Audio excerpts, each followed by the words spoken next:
Автомобиль Лада Гранта 2015 года выпуска. Извините, что грязная. В общем, тревожили стуки в передней части автомобиля.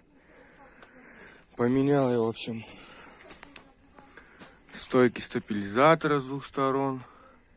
Шаровые поменял, рулевые тяги поменял, там не видно. В общем-то, сделал развал схождения. Ну, проблема не исчезла, прям стучала сильно очень. И как мы можем видеть, вот с этой стороны краб вот этот целый, а с этой стороны я его снял, причина была в нем. Вот в таком состоянии он находился, из-за чего и были стуки в передней части.